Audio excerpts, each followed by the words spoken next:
अरे भाग्यवान, मैं जा रहा हूं सेठ जी के यहाँ काम करने, और अगर लौटने में थोड़ी देर हो जाए तो घबराना नहीं, ना ही चिंता करना, आ जाऊंगा, ठीक है? हाँ हाँ ठीक है, काम पर चले जाइए, लेकिन जाने से पहले कुछ खा तो लीजिए। अरे कलावती, वही रोज की तरह बासी रोटी सूखी रोटी, क्या खाऊं, मन नहीं करता। रहने दो, वैसे भी बहुत देर हो गई है, अगर मैंने और देर की तो सेठ जी गुस्सा करेंगे। चलो, मैं जा रहा हूं काम पर। हाँ हाँ ठीक है, जाइए, लेकिन संभल कर जाइएगा और रात होने से पहले घर लौट आइएगा। हाँ हाँ ठीक है भाग्यवान, आ जाऊंगा भाई, आ जाऊंगा। चलो, मैं चलता हूं। इतना कहकर रामू सेठ के घर की ओर निकल पड़ा और थोड़ी देर बाद सेठ के घर पहुंचा। सेठ जी, ओ सेठ जी, सेठ जी दरवाजा खोलिए। अरे ओ सेठ जी, दरवाजा खोलिए, मैं आ गया। अरे हाँ हाँ हाँ, ठीक है रामू, रुक जा, मैं आता हूँ, हाँ।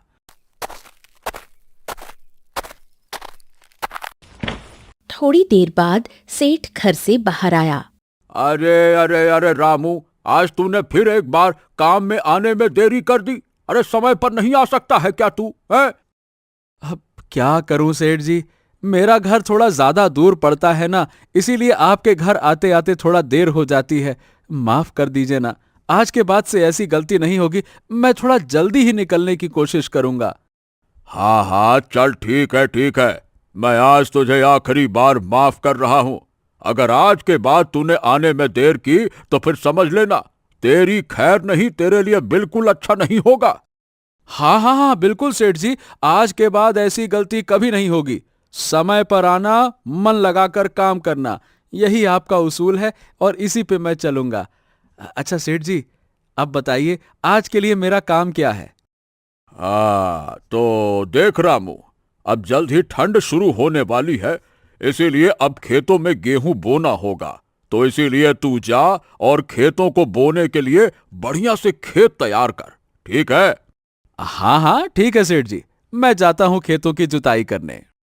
रामू कुदाल उठाकर खेतों की ओर निकल पड़ा और थोड़ी देर बाद खेत पहुंचा। हाँ, बाप रे बाप, ये तो बहुत ज्यादा बड़ा खेत है।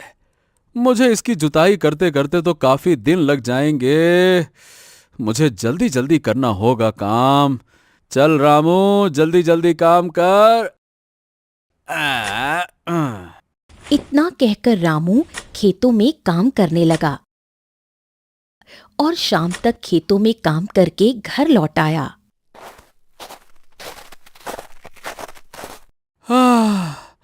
अरे भाग्यवान, अरे बहुत जोरों की प्यास लगी है। अ, थोड़ा पानी तो पिला दो।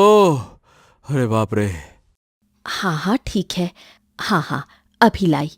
आप हाथ मुंह धोकर आइए, तब तक मैं आपके लिए खाना परोसती हूँ। रामू हाथ मुंह धोने चला गया। गोलू, ओ सिमरन, चलो बेटा खाना खा लो, रात हो चुकी है, इसीलिए तुम सब अब कल खेलना, चलो। सबने मिलकर साथ में खाना खाया और सो गए। ऐसे ही करते करते कुछ दिन बीत गए। अब भयानक ठंड का कोहरा शुरू हो चुका था। एक दिन रामू काम पर जा रहा था, तभी कलावती ने कहा, अजी सुनते हैं, झोपड़ी में बहुत ठंड लगती है, इसलिए आप कहीं से कंबल का इंतजाम कीजिए। कलावती की बात सुनकर रामू दुखी हो गया। हाँ, अब भाग्यवान, पैसे होंगे तभी ना कंबल खरीद कर लाऊंगा। अजी, अगर ऐसे ही बच्चे बिना कंबल के रहेंगे तो जल्द ही बीमार पड़ जाएंगे, इसलिए हमें जल्द से जल्द कंबल का इंतजाम करना होगा। ठीक है कलावती, तुम चिंता मत करो, आज मैं सेठ जी से कुछ पैसे उधार मांगकर कंबल ले आऊंगा। चिंता ना करो, ठंड से बचना भी तो जरूरी है ना। लेकिन क्या सेठ जी आपको उधार पैसे देंगे? हाँ, क्या कहूं, मुझे लगता तो नहीं है, लेकिन फिर भी मैं सेठ जी से कुछ पैसे उधार मांगूंगा। अगर मुझे पैसे मिल गए तो फिर कंबल ले आऊंगा।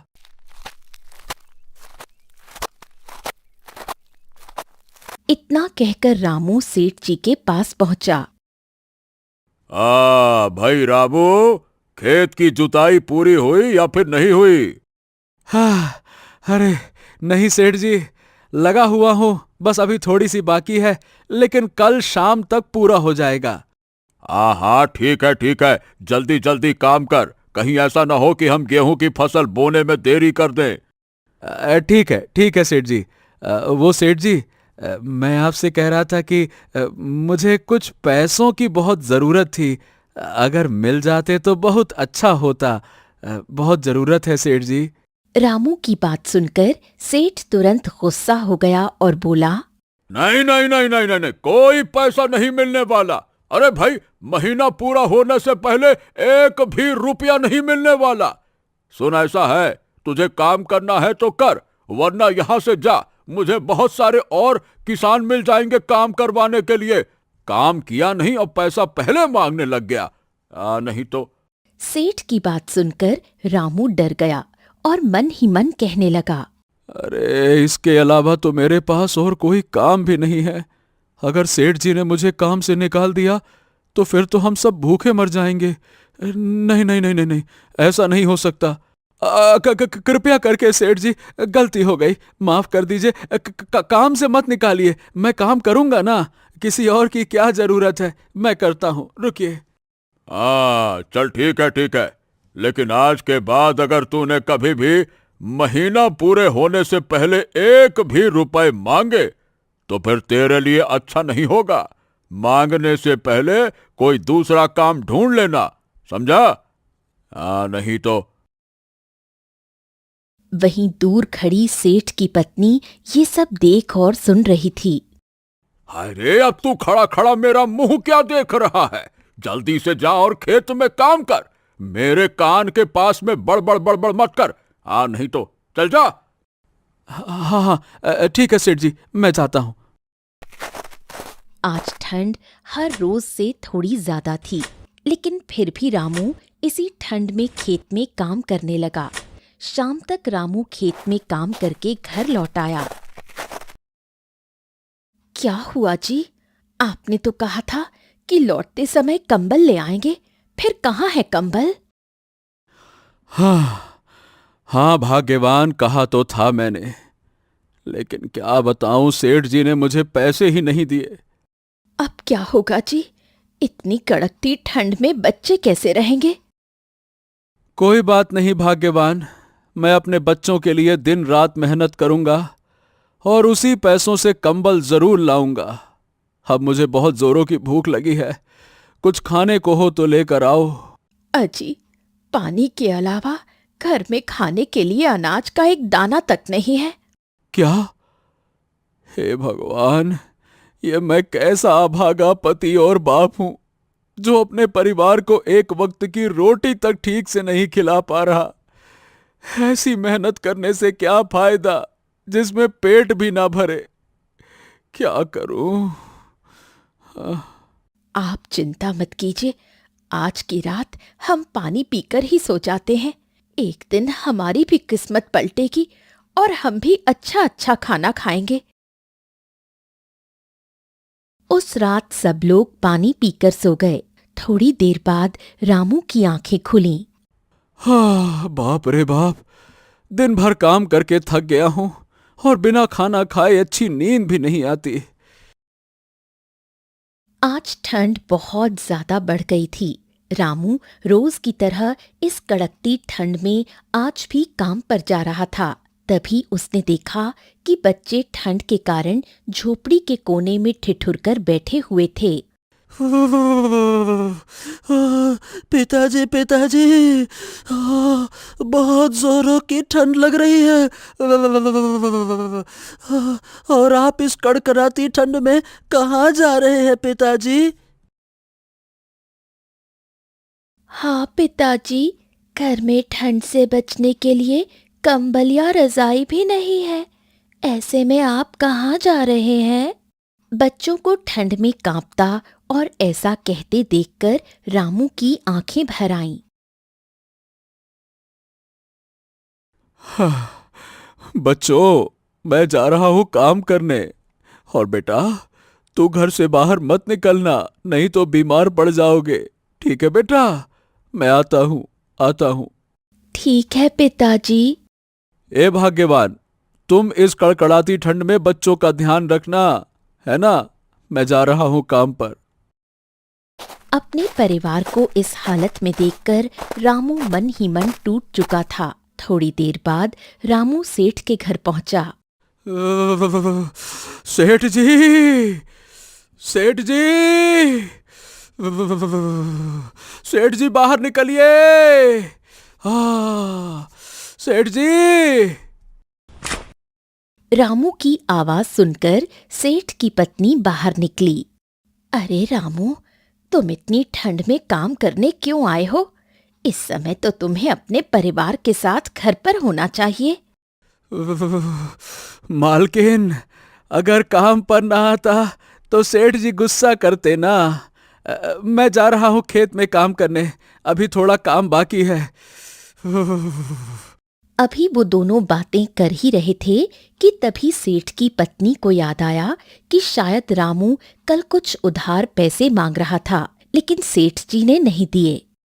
रामू, शायद कल तुम कुछ पैसे उधार मांग रहे थे, है ना? उसके बाद रामू ने सेठ की पत्नी को सब कुछ बताया। दरअसल सेठ की पत्नी बड़ी ही दयालु थी और सबकी मदद किया करती थी। ठीक है रामू, ये लो कुछ पैसे, और इन पैसों से एक अच्छा सा कंबल खरीद लेना। और हाँ, ये बात तुम सेठ जी को मत बताना, वरना सेठ जी मुझ पर गुस्सा करेंगे। हाँ, ठीक है मालकिन, ठीक है। आपका बहुत बहुत धन्यवाद, बहुत बहुत धन्यवाद। अभी वो दोनों बातें ही कर रहे थे, तभी सेठ आया। अरे रामू, अरे रामू, तू किसको धन्यवाद दे रहा है और यहाँ खड़ा खड़ा क्या कर रहा है? जल्दी से जा और खेतों में काम कर, नहीं तो। कुछ नहीं सेठ जी, बस यूं ही। ठीक है, मैं अभी जाता हूँ। हाँ।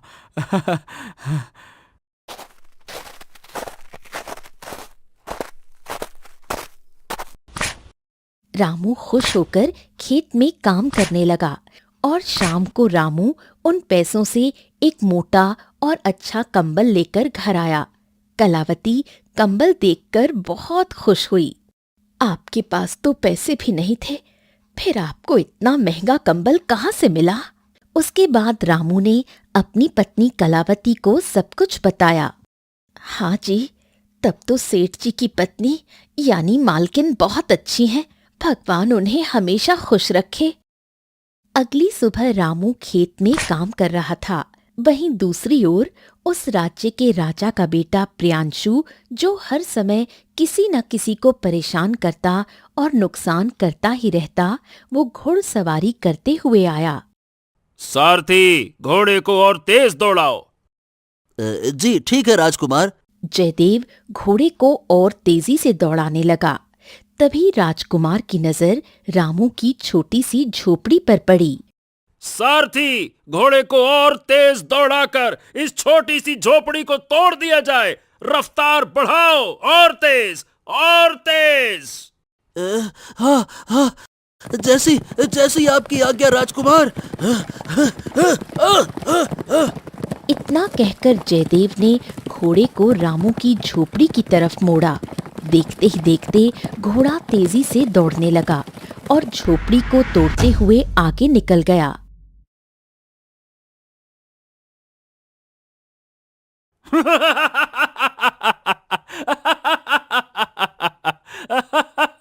मजा आ गया। अद्भुत अद्भुत अद्भुत। अरे जरा देखो तो, वो झोपड़ी कुछ ही पल में टूट गई।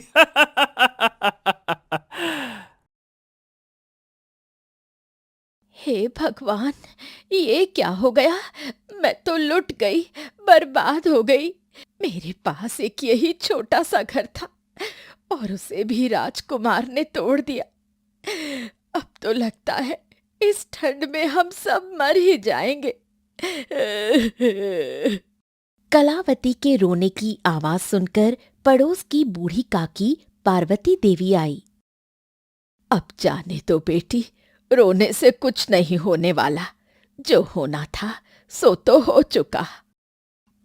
हाँ काकी, देखो तो राजकुमार ने मेरे घर के साथ क्या किया। अब हम कहाँ रहेंगे?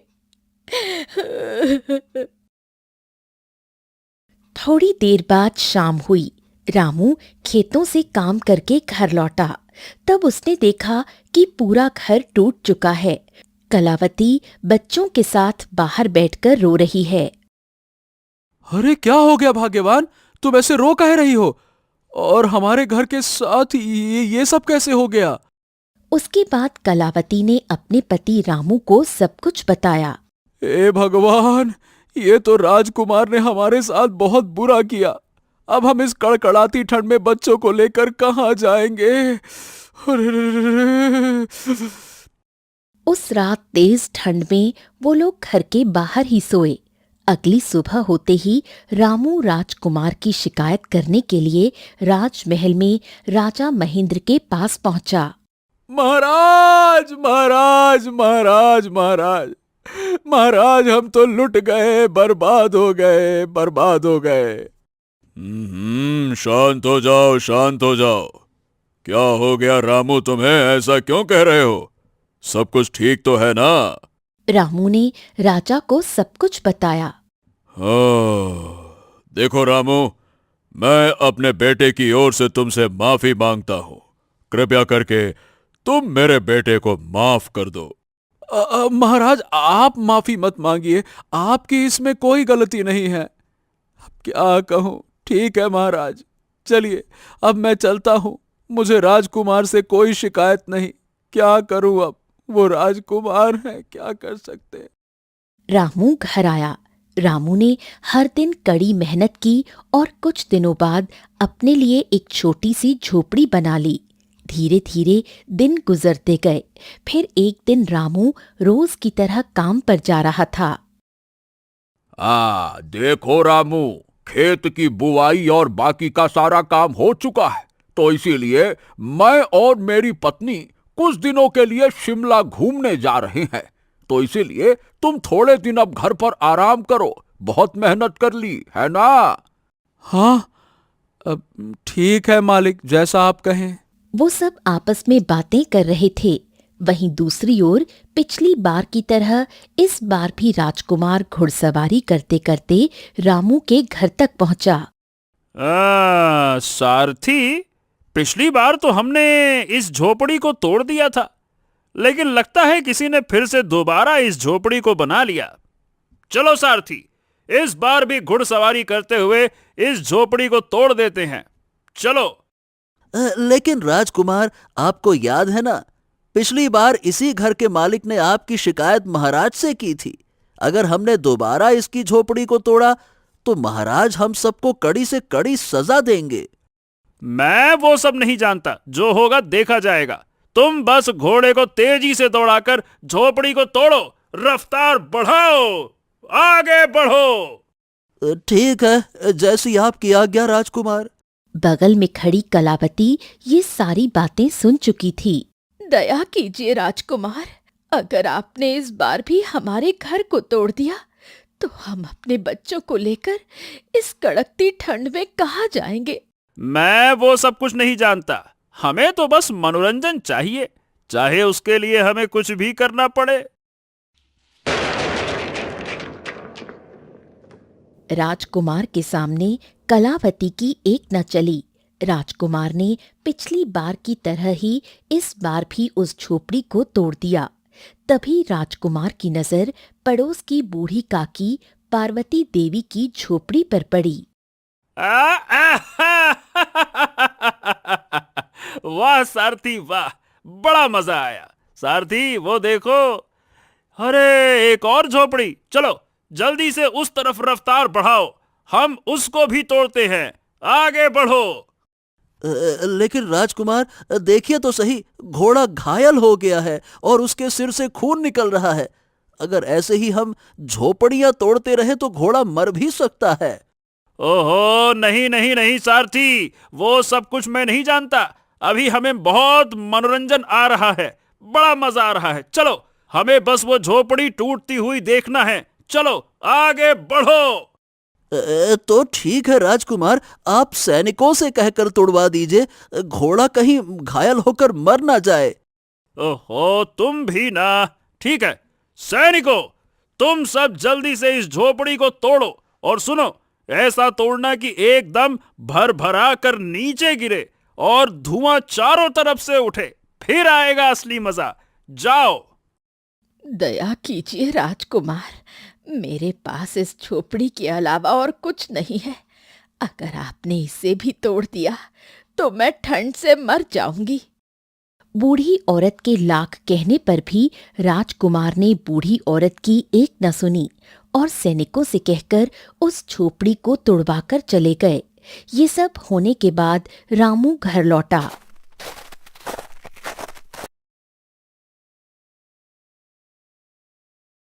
अरे भाग्यवान बूढ़ी काकी, आप दोनों रो क्यों रहे हैं? और ये घर के साथ क्या हो गया? ये क्या, किसने किया ये?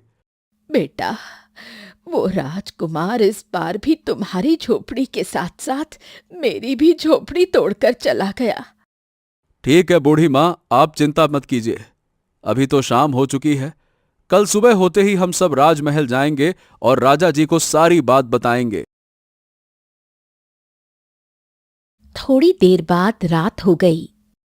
पिताजी, मुझे बहुत जोरों की ठंड लग रही है।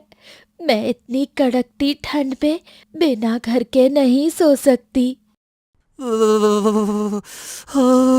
हाँ पिताजी, मुझे भी बहुत तेज ठंड और भूख लगी है। माँ, कुछ खाने को दे दो ना। हाँ बच्चों, तुम सब चिंता मत करो। घर के अंदर 2 सूखी रोटी रखी हुई है, मैं अभी लाती हूँ। फिर तुम सब प्याज और रोटी खा लेना। तभी बूढ़ी काकी पार्वती आई। रामू बेटा, अब लगता है आज की रात इस कड़कती ठंड में मैं बच नहीं पाऊंगी। हाँ, नहीं नहीं नहीं काकी, आप ऐसी बातें मत कीजिए। मैं कुछ करता हूँ। रामू ने कुछ सूखी लकड़ियां इकट्ठा करके आग जलाई। हाँ बेटा, आग के पास थोड़ी राहत मिल रही है। उसके बाद सब लोगों ने मिलकर रोटी और प्याज खाया और पूरी रात उस आग के पास ही सोते रहे। सुबह होते ही रामू और पार्वती राजमहल पहुंचे। क्या हुआ प्रजावासियों? आप सब इतनी सुबह सुबह राजमहल क्यों आए हैं? बताइए, मैं आप सबकी किस प्रकार सहायता कर सकता हूँ? इसके बाद पार्वती ने राजा को सारी बात बताई। राजकुमार की इस हरकत से राजा बहुत क्रोधित हुए। महारानी, ओ महारानी, जल्दी से आप यहाँ आइए और देखिए आपके लाडले बेटे ने क्या कांड किया है। आइए। क्या हुआ महाराज?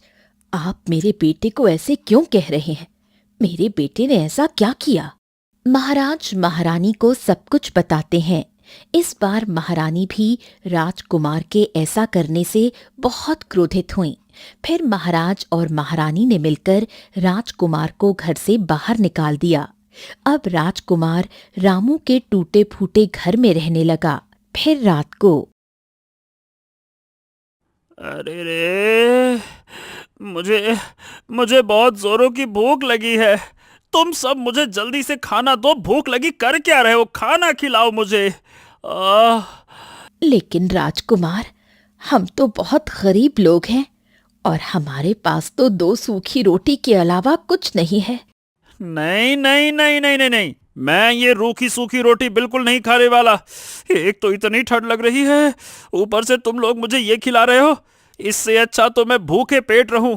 ये गंदा खाना कौन खाता है? ये तो हमारे यहाँ के जानवर भी नहीं खाते। इतना कहकर राजकुमार बिस्तर पर जाकर लेट गया।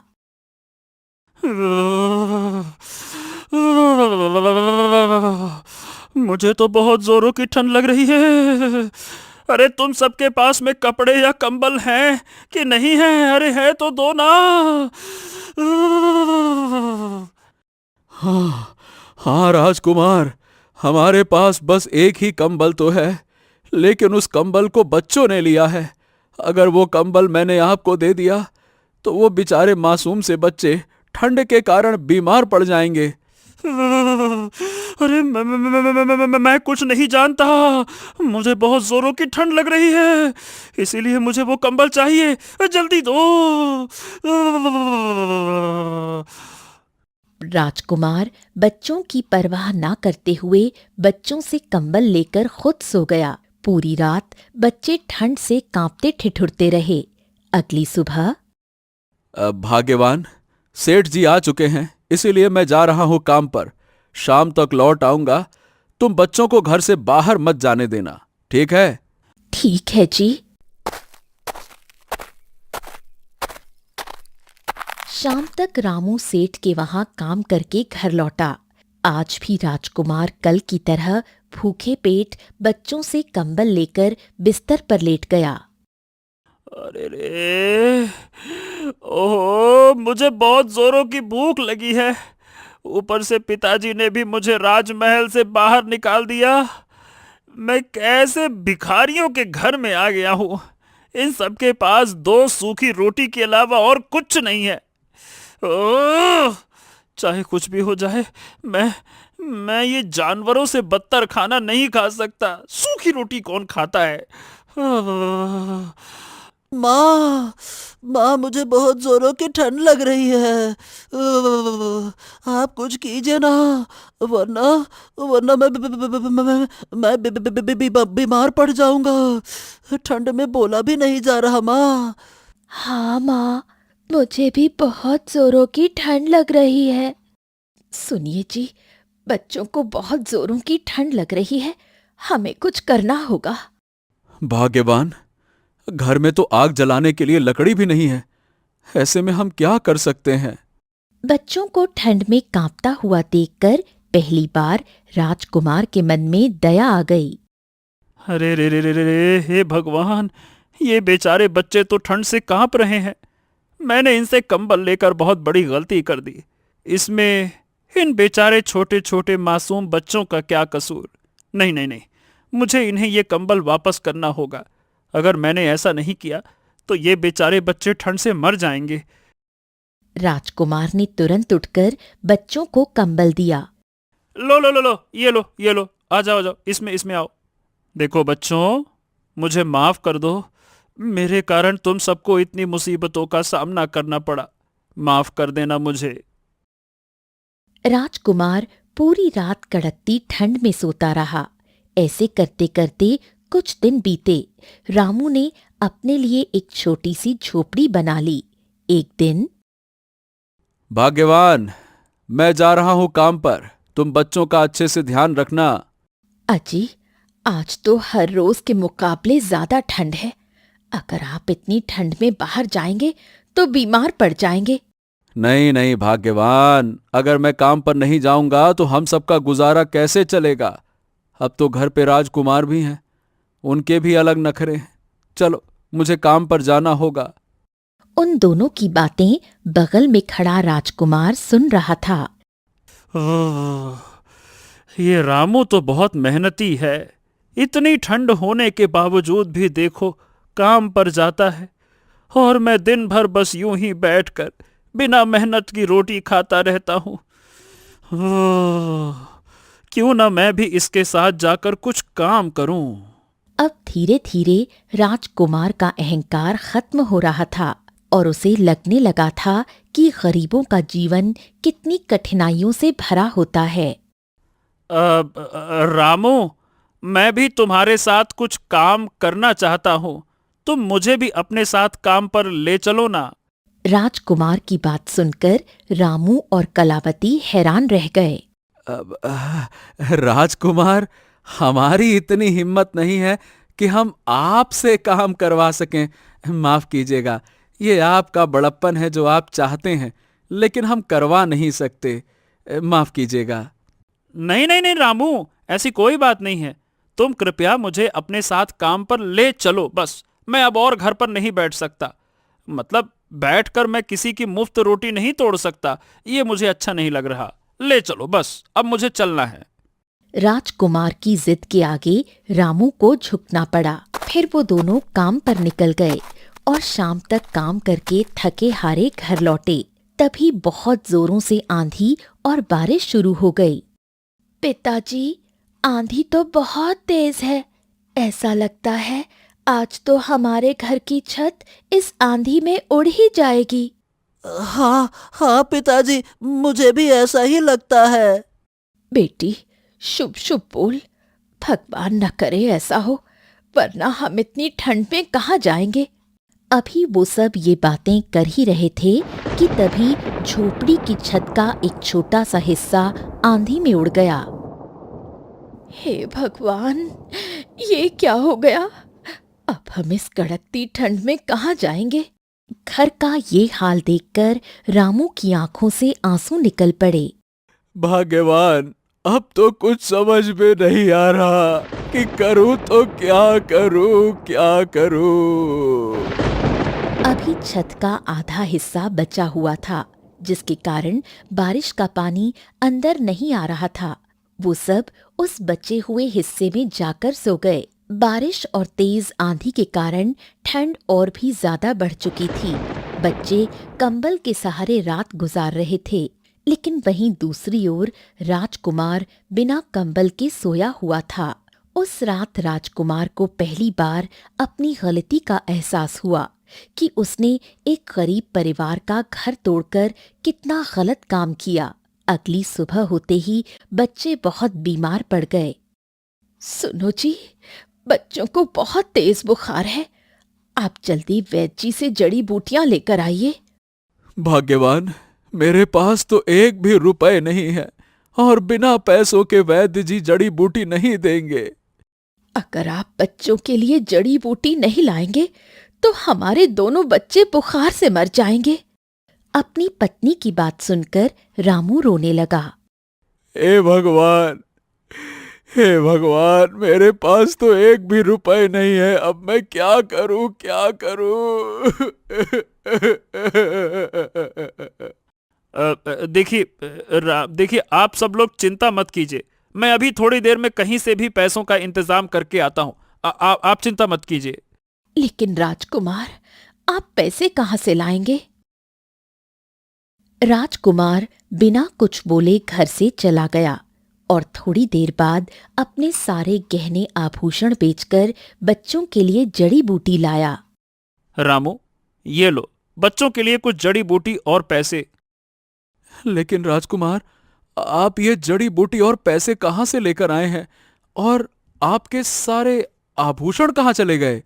दरअसल रामू, मैंने बच्चों को बीमार देखा तो इसीलिए मैंने अपने सारे सोने के आभूषण सुनार की दुकान पर बेचकर उनसे जो पैसे मिले उससे ये जड़ी बूटी लेकर आया हूं। चलो अब देर मत करो, जल्दी से बच्चों को ये जड़ी बूटी खिलाओ। क्या कैसे वो सब बाद में, चलो चलो। अगली सुबह तक बच्चे बिल्कुल ठीक हो गए। तभी पड़ोस की बूढ़ी काकी, जिनका घर राजकुमार ने कुछ महीने पहले तोड़ा था, वो अब ठंड के कारण चल बसी थीं। हे भगवान, आज मेरे कारण एक गरीब की मृत्यु हो गई। अब मैं काकी को जीवित तो नहीं कर सकता, लेकिन मैं प्रण लेता हूं कि आज से मैं कभी भी किसी भी गरीब को परेशान नहीं करूंगा और सबकी मदद करूंगा। अब राजकुमार के अंदर से सारी बुराइयां खत्म हो गईं। उसके बाद राजकुमार राजमहल लौटकर राजा से माफी मांगता है। पिताश्री, मुझे माफ कर दीजिए। मैं उनके साथ रहकर ये समझ चुका हूं कि गरीबों का जीवन कितनी कठिनाइयों से भरा होता है, और ऊपर से मैंने ठंड में उनका एकमात्र सहारा घर भी तोड़ दिया था। अब मुझे अपनी गलतियों का पश्चाताप हो चुका है। हाँ, बहुत अच्छे राजकुमार, वाकई में आपने बहुत बड़ी गलती की थी, लेकिन अब आपको अपनी गलतियों का पश्चाताप हो चुका है। मेरे लिए इससे बड़ी खुशी की और कोई बात हो ही नहीं सकती। उस दिन के बाद राजकुमार का स्वभाव बिल्कुल बदल गया और राजकुमार सबकी सहायता करने लगा।